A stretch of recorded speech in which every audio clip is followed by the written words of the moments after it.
You're listening to Good Mic Work Commentaries, hosted by Greg Morgan, a pro wrestling podcast for adults, discussing the fun, wild, and sometimes insane world of professional wrestling.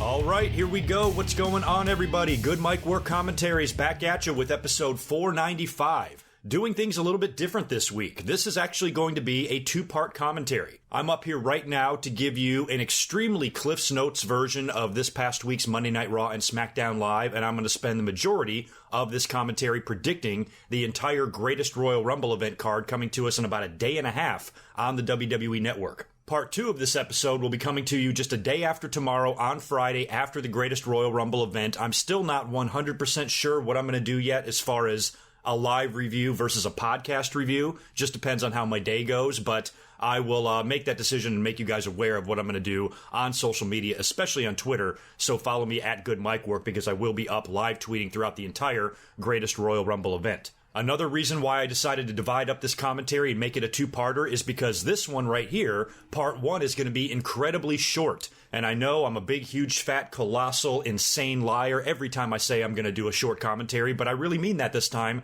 This one's going to be quick. The reason it's going to be quick is because it's take 2. This is my second time recording this commentary. I am so bummed out. I had a technical issue. Were any of you around when I did a live stream a few months ago or a few weeks ago? I don't even remember where it was. But as I began talking in the beginning of the stream, my voice sounded really slow and low and deep.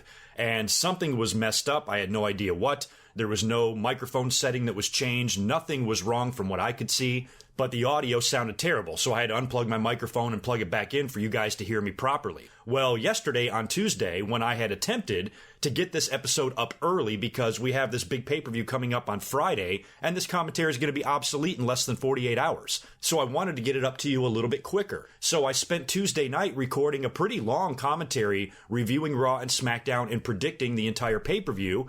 And when I went in to edit it, I had that voice problem again, and there was no way to go back and fix it. And I guess I got to get a little bit better on my audio editing. I have it plugged into an audio editing software, but I don't wear headphones and I don't really listen to myself. So if there's a problem with the audio, I really don't know until after I'm done recording it. So after I did that, I couldn't believe it. I tried to fix it. I tried to speed it up and do all sorts of shit with the audio, but it wasn't going to work and it was rendered completely useless. So here I am re-recording this entire episode, although this time I'm going to do it fast because now it's Wednesday and this pay-per-view is coming to us in less than 2 days, so I want you guys to have a little bit of time to listen to these predictions, and I want to have enough time for TVTrax to put up any audio that he might want to put up as far as my predictions go. So basically, this is going to be a much shorter version of what I recorded on Tuesday night. So why don't I briefly just jump into Monday Night Raw? I'm going to spend just a couple of minutes on it. I'll spend a couple of minutes on SmackDown, and then we will start predicting the pay-per-view. Because both Raw and SmackDown this week were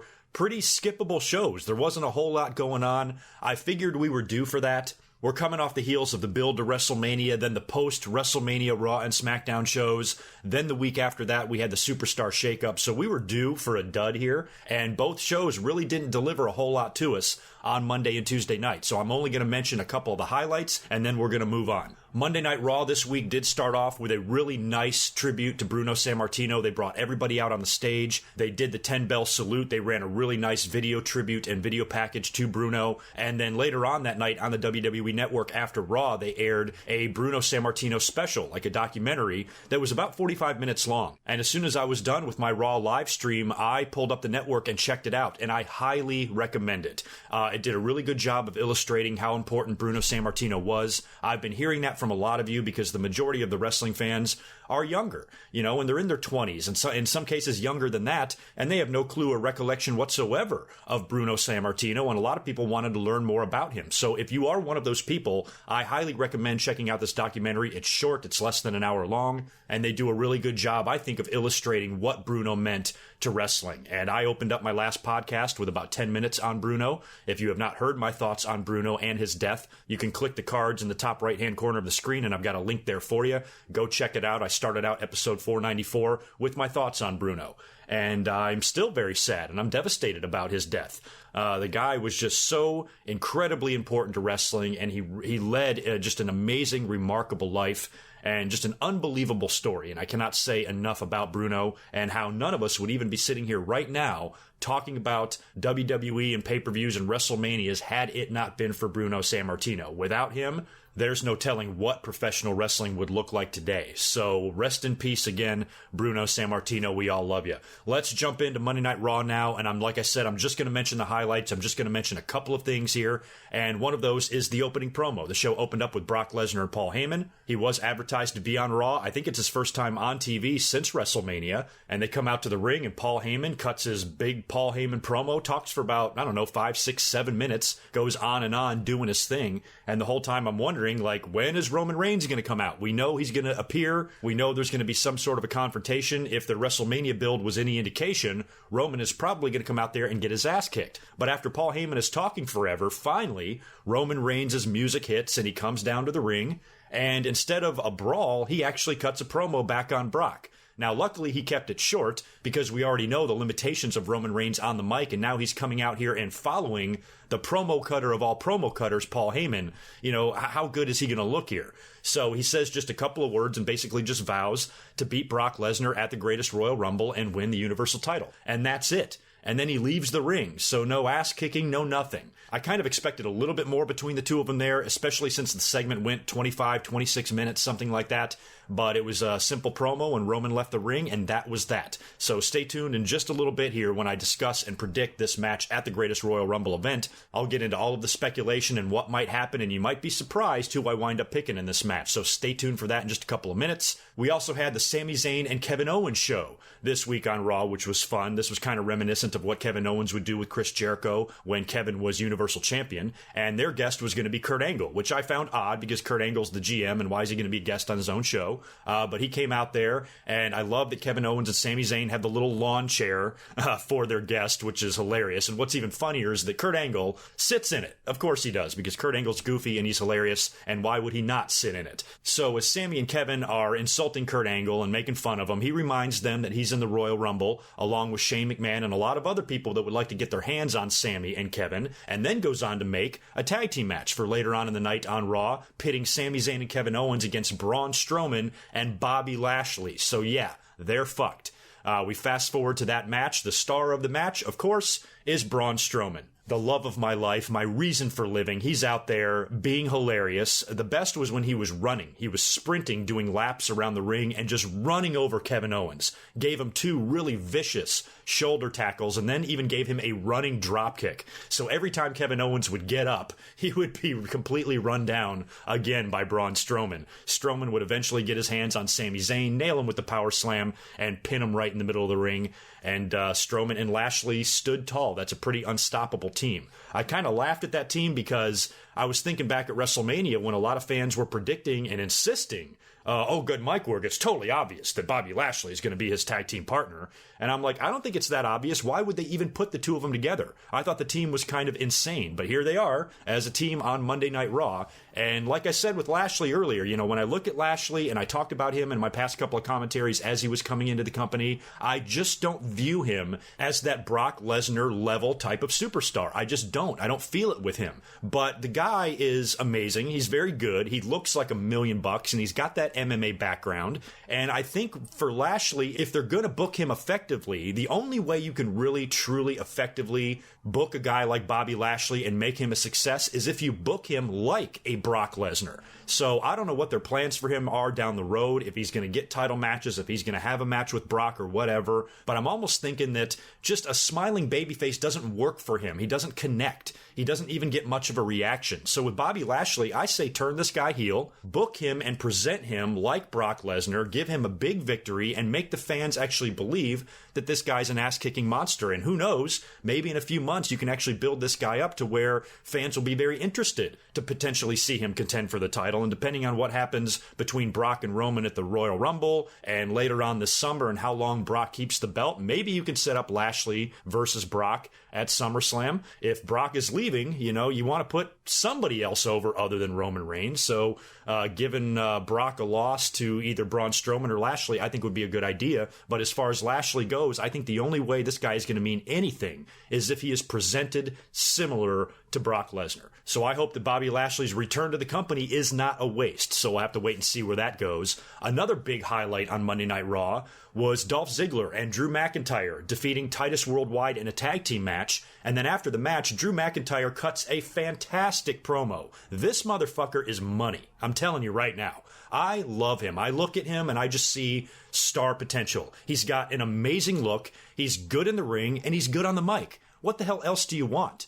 I don't think WWE should be doing anything with Drew McIntyre on Raw other than making him a Universal title contender. This guy needs to be at the top of the card. We don't have to rush it. It doesn't have to be tomorrow. I'm just saying once he gets rolling here with Ziggler, I think the only way to book this guy effectively as well is to make him a contender for the world title. Make him semi-main event or a main event guy. The guy has everything. I'm also getting this like Diesel and Shawn Michaels vibe from him and Ziggler. I'm still not quite sure about their alliance, but right now I'm liking it. And just Drew McIntyre's work is impressing me in his, 2 weeks on the roster so far. And it's funny too, because when you look at a guy like Drew McIntyre, you just look at him. I mean, look at the size of this guy. He is a big boy.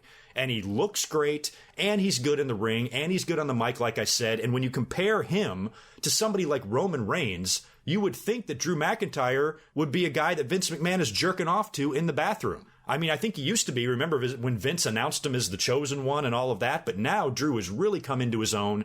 And when you're looking at it from Vince McMahon's perspective, we all hear the stories about how in love he is with Roman Reigns and how he is hell-bent on making Roman Reigns the next guy because of his look, and just the way he looks like a star. He's got the long hair and the beard and the muscles and all of that. Well, guess who else has that? Drew McIntyre. And I would argue that Drew McIntyre looks better than Roman Reigns. I don't know why WWE doesn't switch gears here and put all their eggs in the Drew McIntyre basket, because I think he's got all the tools. So far, I'm really impressed with Drew McIntyre. I think he's got a bright future on the main roster, provided that he's booked nicely and properly and correctly, and they don't fuck him up or do anything crazy. And I don't even want to see this guy contending really for the Intercontinental or U.S. title. I want to see this guy in the main event picture.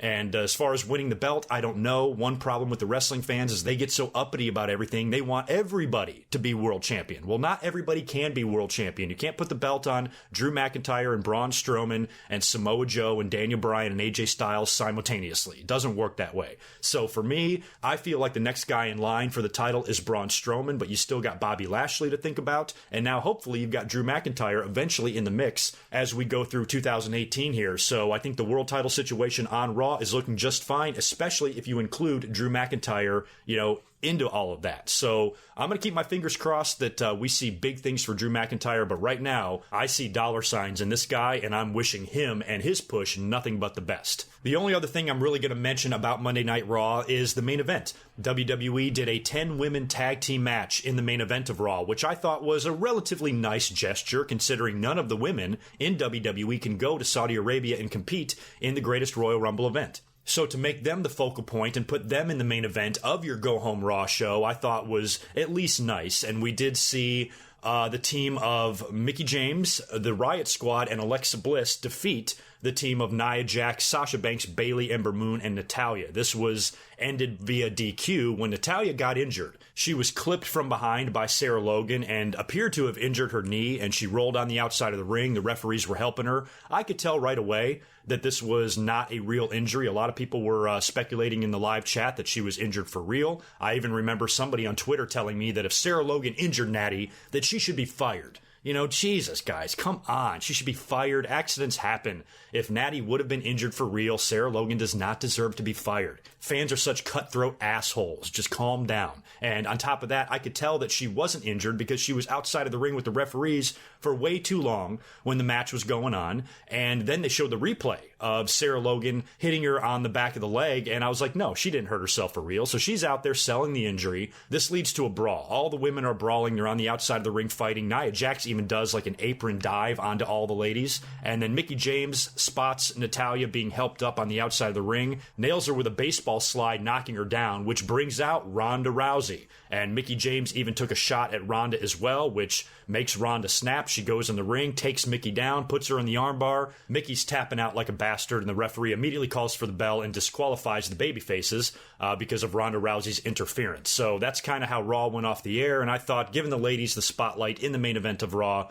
was, the best consolation prize WWE could really do, since they're not allowed to compete at the Greatest Royal Rumble event. Aside from that, on Monday Night Raw, nothing else really worth talking about. I was up here on Monday night doing a live stream, a live Raw watch-along, so if you guys want to see my play-by-play and match-by-match reaction to Monday Night Raw, that video is still up on my page. You can go check it out from last Monday. As a matter of fact, I'll put a link right here in the cards for you as well. I did see Chad Gable, however, have the match with Jinder Mahal. That was another match worth mentioning because he ended up beating Jinder Mahal. I loved the finish. Old school finish for me. You guys know what a big Bret Hart fan I am. Bret Hart has beaten a couple of big opponents with the same move that Gable used to pin Mahal. Bret Hart used it at WrestleMania 8 against Roddy Piper, and he used it at Survivor Series 1996 against Steve Austin, countering the sleeper hold by pushing off with his legs off the top turnbuckle and falling backwards into a pinning combination. And Mahal had Gable, I think, locked in for the Colossus, and Gable kicked off and did the same thing and scored the win. And it looked like a mismatch, too, because Jinder Mahal is, 6'5", and Chad Gable is, 4'5"? I mean, it was crazy seeing how little Gable looked in there and how big Mahal looked compared to him. I will also mention, too, Bo Dallas and Curtis Axel. Before I move on to SmackDown, I do think that is worth mentioning on Monday Night Raw. They had a tag team match with Seth Rollins and Finn Balor, which they lost, obviously. But what was funny is earlier on in the show, they are now leaderless. Miz got moved over to SmackDown last week, and they even turned on the Miz last week. So now they need kind of a new leader. So they approach Seth Rollins backstage and pitch the idea of having a new Shield, and Seth says, "Get the fuck out of here." They then find Finn Balor and pitch the idea of a Balor Club, and Finn says, "Are you out of your mind?" It got me wondering what they're going to do with these guys, because they even came out in the match to the Miz's music. And I want to shout out Aaron Rift from NoDQ.com. He put up a tweet the other day, which I thought was a brilliant idea. He pitched the idea of bringing back Damien Sandow back to Monday Night Raw and have him come back believing that he's the Miz, and have him reform the Miztourage with Bo Dallas and Kurt Axel. How fucking hilarious would that be? Because remember, he was like the Miz's stunt double, and he was doing all the Miz's mannerisms and all that shit. So what if they brought him back and he truly believes in his head, like he's gone schizo or something, that he's the Miz, and he's out there believing it, cutting the Miz's promos. I think if there's anybody that can rival the Miz on the microphone and entertainment-wise, it might be Damien Sandow. So I thought that was a really funny idea. I don't even know what Damien Sandow is doing these days, what he's up to, where he's working, what his health is like, or anything like that, but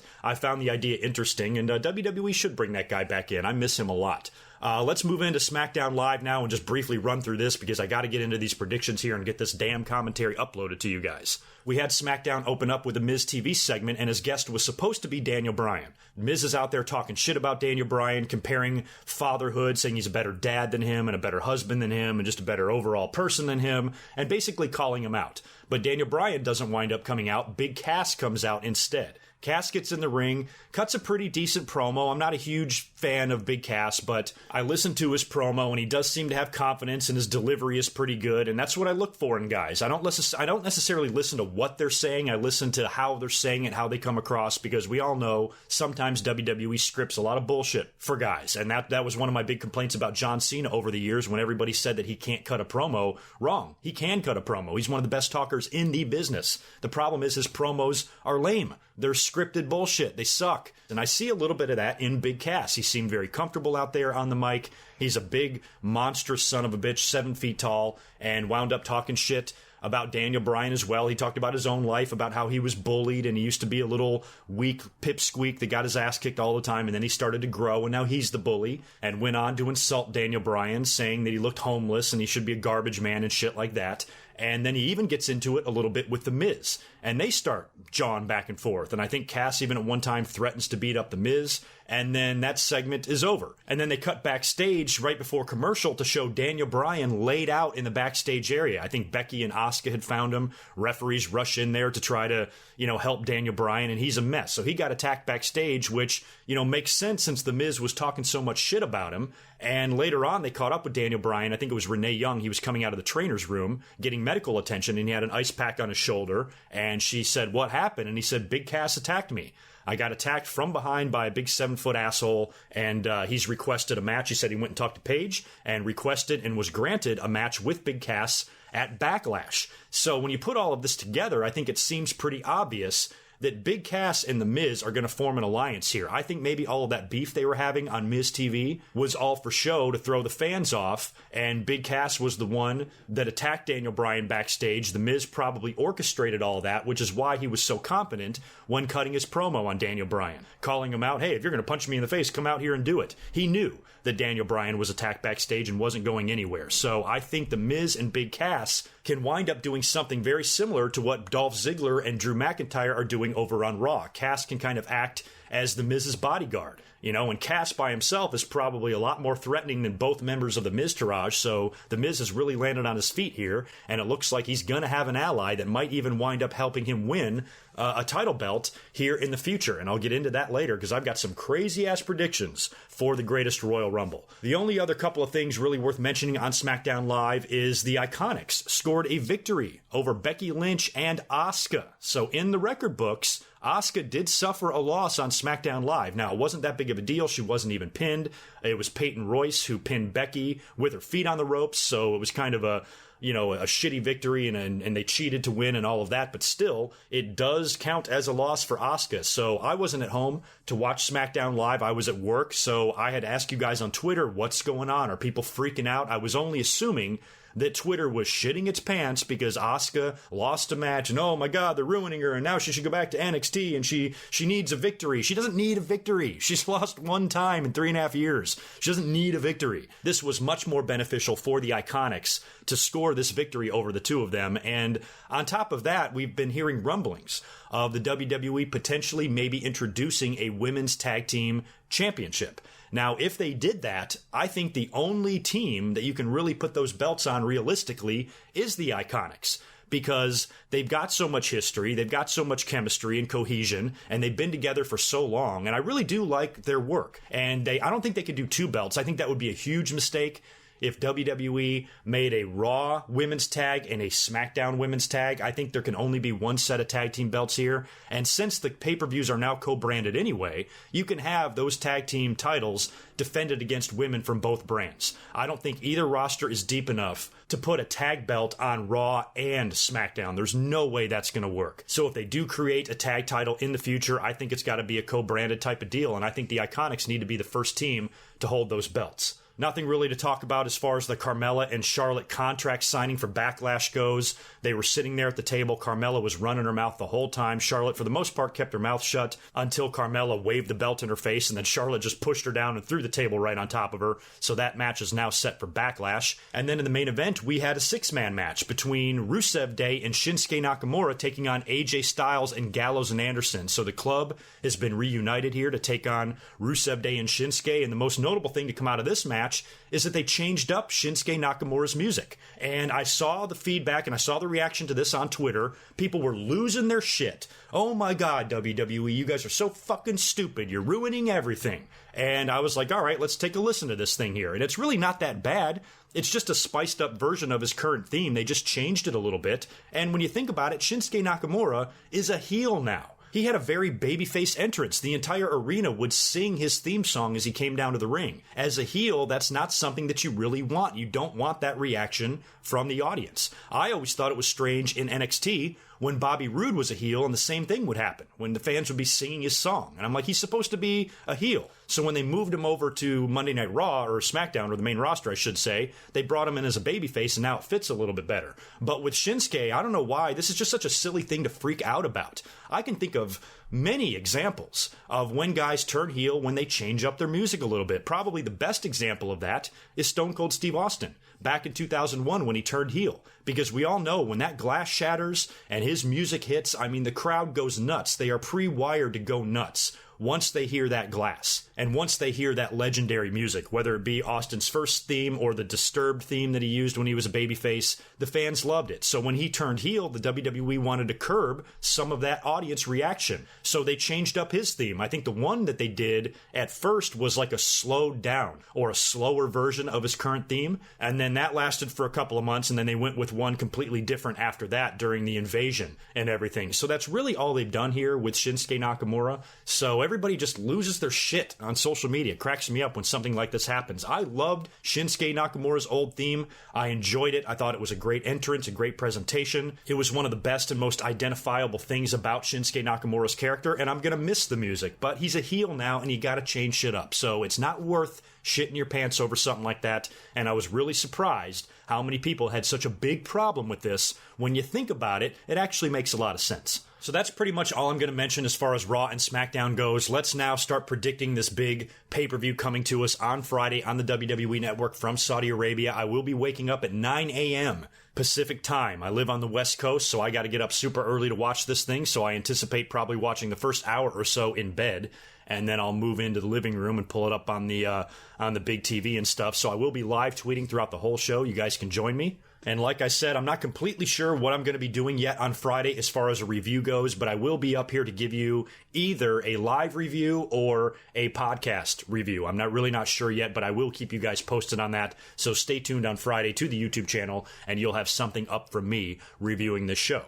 Before I start predicting the matches, though, I do want to mention one thing, and that is a lot of people have been messaging me, emailing me, tweeting me about the controversy around this Greatest Royal Rumble, about the fact that the women cannot compete on the show. WWE is coming off very hypocritical here when they've been pushing the women's revolution and the women's evolution and, you know, the empowerment of women, and then here they are going to a country that doesn't even allow women to be there and compete in something like this, and women have all sorts of limitations, and they're discriminated against like a motherfucker over there. When you just look at the list of things that women are not allowed to do in Saudi Arabia, it's fucking jaw-dropping. And it's funny, it's not like we never knew this. This is shit that I learned in school. I'm surprised to hear that so many wrestling fans heard about all this 2 weeks ago. So I've been getting a lot of really kind of aggressive messages about it. And what's weird about this is, why are people coming at me? I was reading some tweets like, oh, good mic work. What do you have to say for yourself? What are you going to say about this pay-per-view? The WWE are being such hypocrites, and they're going to Saudi Arabia that doesn't allow women to do everything, and all WWE has been trying to do is push the women, and then how does this make them look? I guess they're doing everything for the almighty dollar, aren't they?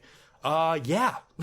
I mean, any idiot with two eyes can see that. Of course this is about money. Of course this is propaganda. This doesn't take a genius to figure out. I was surprised how many people were coming at me as if I had anything to do with this. This has nothing to do with me. I didn't decide that WWE is going to run a show in Saudi Arabia. I am literally completely innocent in all of this. So direct your hate tweets to WWE and the people in charge over there. To me, it seems like a big waste of time to come after a podcaster. And some of you are even saying, are you going to boycott the show? Are you not going to review it?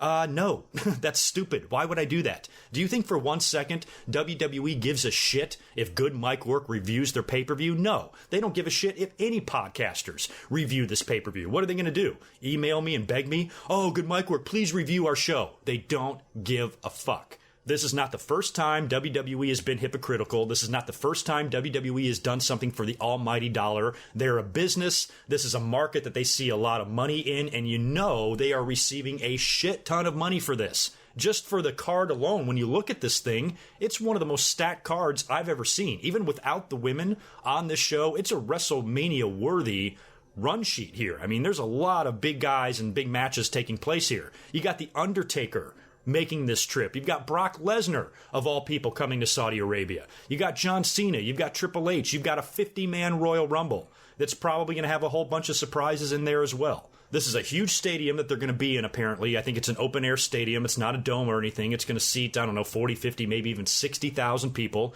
It's going to be a huge event for Saudi Arabia. And yes, WWE looks stupid going over there, especially how they've been presenting the women on their show for the past couple of years now. I totally get that. You're right. Nobody's even debating that. But it's just all about money. This is what the WWE does. This is what any business would do. It's all about money. And this is a ridiculous, sick world that we live in. I totally understand that. But as far as WWE holding a show there, I don't know what you want me to do about it. I can't change anything. Saudi Arabia apparently is trying to undergo this cultural shift here. This is a big, marketing ploy by them as well to try to change the perception, of their country and their population. That's why they're holding the show and making this such a big deal. They want it to be a place where families are going to come out and watch and enjoy themselves. And, they've got a political agenda behind this too. So that's not something I even want to get into, nor do I care about. I am a YouTuber who talks about wrestling. We have a wrestling show on Friday. I can't help where it's at. It has nothing to do with me, but there is a wrestling show with a lot of big matches taking place and potentially a lot of title changes. So my duty as a wrestling YouTuber is I've got to come up here and talk about it. Is it hypocritical? Yes. Is WWE selling out? Yes. Is it propaganda? Yes. I'm not debating any of that. But to make a stink or to boycott the show or not watch it, WWE's still getting your network money. They're still getting your $9.99. What's the difference if you watch it or not? It's not like a pay-per-view. It's not like you're getting buy rates and shit. It's just on the network. So if you don't want to watch it, don't watch it. Let's start now predicting this pay-per-view. I'm going to go right in order here, in order of importance, I guess, as far as these matches go. We are going to have a 1-hour kickoff, and the show currently right now is slated, the main card that is, slated for 5 hours. So including the kickoff, this is going to be a 6-hour-long show. So one of those matches that will probably be on the kickoff, I'm assuming, is going to be the Cruiserweight title match, and it's going to be Cedric Alexander defending against Kalisto. So I'm picking Cedric to retain the belt there. He just won it at WrestleMania. Don't think you really take it off of him right away, especially against a random opponent like Kalisto, so I'm picking Cedric to get the victory in that one. The Usos will be challenging the Bludgeon Brothers for the SmackDown Tag Team titles. I'm going with the Bludgeon Brothers there. In a very predictable match, The Bar, Sheamus and Cesaro will be taking on Woken Matt and Woken Wyatt for the vacant Raw Tag Team titles. Now, considering The Bar has been moved over to SmackDown, what the hell do you do there? There's only one option. There's only one outcome. Hardy and Wyatt have got to win this match. Otherwise, you've got a SmackDown team winning the Raw Tag Team titles, and you're already confusing the hell out of everybody as it is. Don't make it worse. So I think you got to give it to Matt and Wyatt in that one, and that's pretty obvious. Jinder Mahal invoking his rematch clause and challenging Jeff Hardy for the United States title. Now, Jeff Hardy is now on SmackDown. He got moved there in the shakeup. Jinder got moved to Raw in the shakeup. Jeff has got the belt. I'm actually going to predict something kind of fun here because I think WWE has got a golden opportunity to fuck with the fans a little bit and to troll them, and I really hope that this happens.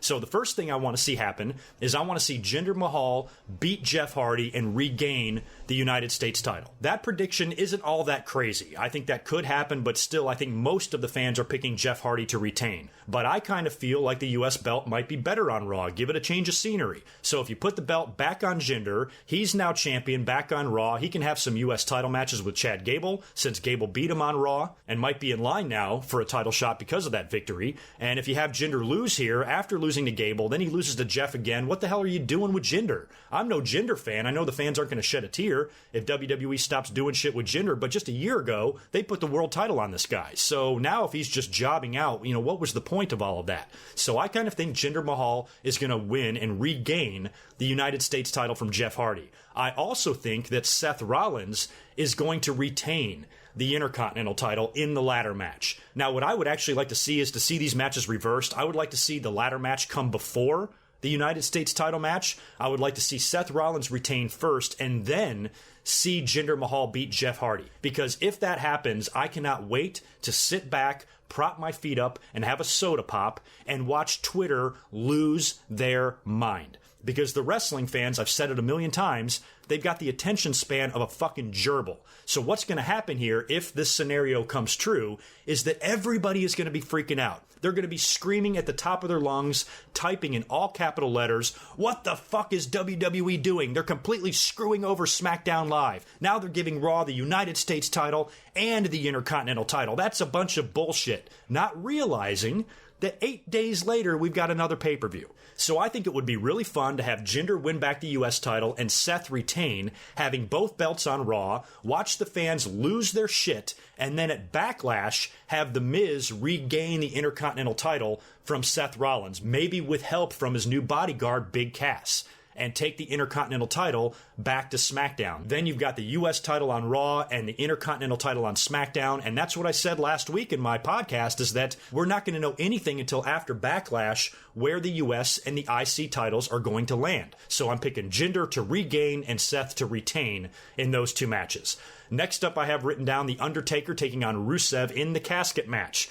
Well, this one's pretty obvious. You got to go with Rusev, right? I'm just kidding. What the hell am I saying? It's not April 1st. Of course The Undertaker is going to win this match, and I'm happy that Rusev got inserted back into it. I don't think this is a burial for Rusev. I mean, of course he's going to lose here, but he's featured in a match on a huge card, a history-making show here with The Undertaker. And at this point, any match that The Undertaker has could be his last. And so no matter what The Undertaker does, when he retires, and who he has his last match, his true last match against, Rusev, for the rest of his life, gets to say, I wrestled The Undertaker in one of his very last matches ever. So that's a pretty big deal for Rusev, and if I was Rusev, I would have no problem at all with being stuffed in that casket. It sure as hell beats being in the 50-man Rumble and being tossed out unceremoniously. In probably the most random match on the card, we've got John Cena versus Triple H. This was like the first match they announced for this. I thought this was going to be the main event. I thought this was going to be their big marquee match. This is a fucking mid-card match. How crazy is that? That John Cena, Triple H, and Undertaker are involved in like low to mid-card matches. This is crazy. But I think we're going to get John Cena winning here. I don't think the match is going to be very good at all. I think it's going to be two guys in their 40s having a mediocre match together, and in the end, I think John Cena will get the victory there. Now it starts to get fun. Now we've got the two world title matches to talk about. We're going to start off with Shinsuke Nakamura versus AJ Styles for the WWE title.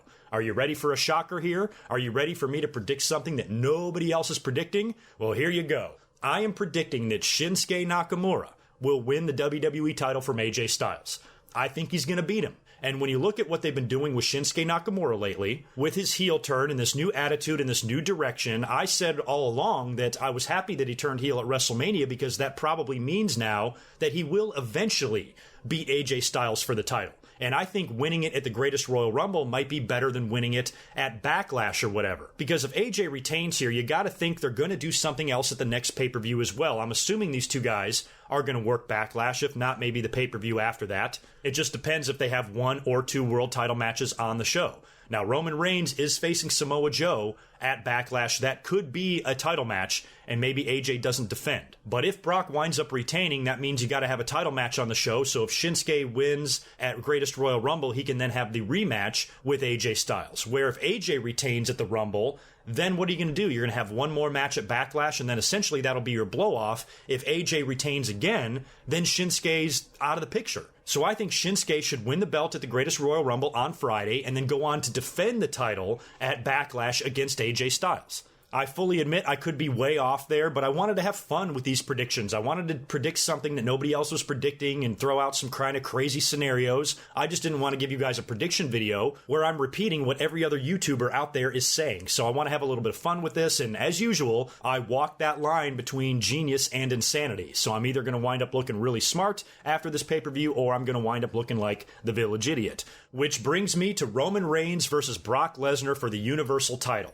This is a cage match, and I think most people are predicting Roman Reigns to win. Everybody has been telling me that WWE is going to have Roman Reigns win this match, and they changed the finish of WrestleMania because they want to give Roman Reigns a big crowning moment in front of an audience that's cheering for him instead of shitting on him. I understand that. That actually makes perfect sense, and I even put up a Twitter poll the other day asking you guys who was going to win this match, and the majority of you said Roman Reigns. I think he won like 60% to 40% for the 300 or 400 of you that voted on that. So most people are assuming that Roman Reigns is going to win this match, just like with the women's controversy at this show. I was getting a lot of angry tweets from people. Oh, it's obvious Roman Reigns is going to win. Everybody knows that. It's more of that shit again. It's more of that cynical, blind confidence that these fans have. Oh my God, Roman is going to win and it's going to suck and everybody knows that and it's so obvious. I don't think it's that obvious. I'm not saying Roman's not going to win. He very well could. But I'm predicting Brock Lesnar to retain. He's who I think is going to come out of this match with the belt. I'm trying to put myself inside the warped mind of the powers that be in WWE, and I'm trying to think like they think. And one thing and one issue I have with this match is that it's a cage match. Now, if Roman Reigns is going to have some big crowning moment here and he's going to finally beat Brock Lesnar clean, I think this would just be a straight one-on-one match, or it would be a Hell in the Cell. Now, I understand you can't do the Cell. You don't want to have two gimmick pay-per-views on the same pay-per-view, Royal Rumble and a Hell in the Cell. And cage match is very old school, and I like cage matches, but you don't see title changes in modern times that often in cage matches. As a matter of fact, I was asking you guys during my live stream, when is the WWE title, when has any world title changed hands in a cage in WWE? And a few of you pointed out Cena and Miz, I think in 2011, and I know there was some sort of a match with Batista and Jericho. Don't remember what year that was. Those are the two that come to mind, but I might even be wrong about those, so it's not a very frequent thing. And the cage, to me, seems like in this match it might be designed to try to keep one guy strong. If Brock Lesnar does wind up losing the belt, he can drop it without having to be pinned or submitting. So I can understand the cage being there for that. It can also be there maybe to protect Roman, not to give him another devastating loss. So if they put the match in the cage, you can do some things to maybe protect him. There's also the wild card of Samoa Joe. I mentioned in my last podcast that maybe if a light bulb goes off in his head, he says to himself, holy shit, if I go out there and help Roman Reigns win the belt, that means I get a title shot at Backlash. So you could have Samoa Joe come out there and potentially cost either guy the match. And you also have to wonder where this match is going to be placed on the card. Now, if this match is the main event, then yes, I will probably agree that Roman Reigns will most likely win the belt if this match goes on last. But if it doesn't, I don't see it happening. If the Royal Rumble, if the 50-man Rumble goes on last on this show, then I just don't see Roman Reigns having this quote-unquote crowning moment at the greatest Royal Rumble event. If the match is last, then yeah, I can see Roman Reigns climbing to the top of the cage, holding up the title belt while the fireworks and pyro go off. I can totally see that scenario happening. But if this match doesn't go on last, I just don't see it. When you look at everything here, Brock Lesnar has held that title for over a year. I said in my last podcast, at this point, you might as well have him hold the belt longer than CM Punk, so he can now have the honor of having one of the longest title runs in modern history. And he might as well just hold it until SummerSlam and drop it to somebody big. And another thing I'm thinking about is that I don't know if WWE wants to have Brock Lesnar's title run and the launching of Roman Reigns and this big, huge, epic, marquee match that Vince McMahon is so in love with. I don't know if you have Roman Reigns' crowning moment and Brock Lesnar's long run coming to an end. I don't know if you have that take place at 3 o'clock on a Friday afternoon in the United States. It's just an odd time for it to happen. That might be done by design. Hey, maybe if we have Roman Reigns win the belt in the middle of the afternoon on a Friday when everybody's at work, the online backlash won't be as bad. Maybe they're thinking in terms of that. I really don't know. You know, when I take all of those things into consideration, where the match falls on the card, what the future plans are for Roman Reigns and Brock Lesnar, I just don't know if I see this being Roman Reigns' moment. Maybe WWE truly is turning the corner. Maybe they're not going to put the belt on him. I think it would be nice to get the Universal title back on Raw. If Roman winds up winning, then yeah, he's got a title match against Samoa Joe at Backlash. He can then move on to feud with other guys again. Maybe Braun Strowman and Lashley, like I said, is there, and maybe even Drew McIntyre. Maybe a Roman Reigns versus Drew McIntyre program is on the horizon with Roman as champion. So I'm not saying Roman is not going to win. I'm not picking Brock with this supreme confidence. Oh, I'm right and you're wrong, and wait and see on Friday. You'll see how smart I am. No. I fully understand that my predictions are completely out there, and I could be wrong on everything, or I could be right. And I just think that even though I understand all of the arguments and the evidence and all of the signs pointing to Roman winning here, I still just don't see it happening. I don't know how they're going to do it. They've got a good opportunity to take the belt off of Brock here and keep him strong. We still don't know what's going on with this supposed contract extension that he signed. Some people are even claiming that it might not even exist. So if Brock Lesnar is going off to the UFC, maybe this was WWE's way of throwing fans off the trail of Roman Reigns winning here by announcing that Brock is going to be sticking around. But if Brock, like I said, if Brock's long run is going to come to an end, I just see it happening at the very least in the main event of a big show. So if this match goes on last, then yeah, that's a likely option. If not, I say keep the belt on Brock and have him hold it until SummerSlam. So don't go too crazy in the comments section. Nothing that I talked about here prediction-wise is what I necessarily want to see happen. It's just what I'm predicting will happen. So don't give me any stupid comments like, oh, good mic work, you're so stupid and naive to think that Roman Reigns is going to lose. No, fuck you. I'm just predicting what I want to predict here. It's not a big deal. Don't take it so goddamn seriously. And that brings us now to the final match, what might be the main event. It may or may not. And that is the 50-man Royal Rumble. I have no idea what the intervals are going to be here. I doubt it's going to be 2 minutes because then you're going to have a 2-hour-long Royal Rumble match. So I'm guessing it's going to be a minute, maybe a minute and a half. Maybe they're not even going to time it and they're just going to send out dudes randomly. But you got to think that a lot of the people on the card, too, are going to be doing double duty. You got 50 men in this thing. So I would hope that, you know, the guys in the ladder match and Jinder Mahal and Jeff Hardy, maybe even some tag teams, John Cena, Triple H, and guys like that will all be competing in this 50-man Royal Rumble. We also know we're going to get Kurt Angle. We're going to get Shane McMahon. We've got Chris Jericho in this thing. Mark Henry, I believe, is also announced. He's already there. He's been in Saudi Arabia all week fucking around with Mojo Rawley. I've been checking out some of their videos on social media. Pretty funny stuff. There's also a lot of rumors about Rey Mysterio appearing in this match and the Great Khali as well, which none of that would surprise me. But at the end of the day, when you look at everybody in there, I think there's only one option here, and this prediction is not going to surprise many of you. I'm probably saying the same thing that a lot of podcasters are saying, and given the fact that I'm such a huge Braun Strowman fangirl, I have to go with him. I think it would be really nice if Daniel Bryan won, just because of all the horrible luck Daniel Bryan has had in Royal Rumbles in the past. But given his feud with The Miz and Big Cass, I think something's going to wind up happening there, and Daniel Bryan will get eliminated somehow because of those two guys helping build heat for their feud. So that kind of eliminates Bryan. So aside from him, he was the only other guy that I could really think of that would be fun to see win this match. And considering how dominant and how entertaining Braun Strowman has been, and how he has fallen short in some battle royals, he didn't win the Andre Battle Royal, didn't win the Royal Rumble this year. He's lost to Brock Lesnar. I think he needs a big feather in his cap. So I would love to see Braun Strowman win this Royal Rumble match, and maybe that earns him a title shot. I know they're getting a big ugly trophy for winning the Royal Rumble, but maybe it also puts them in line for a title shot down the road. So Braun Strowman is who I'm going with in that match. Now that's one prediction there that I don't think is too uncommon. I think a lot of people are picking Braun. But how can I not? I'm fucking in love with the guy, and that's who I want to see win the Royal Rumble. So there you go. There are my predictions. Let me know all of your thoughts and your predictions in the comments below. And like I said, join me on Twitter at GoodMicWork all day on Friday during the Greatest Royal Rumble event. I will be tweeting all of my thoughts about the show as we watch it, and then after the show, I'll come up and do a live review or a podcast. And I'm not quite sure yet which one of those it's going to be.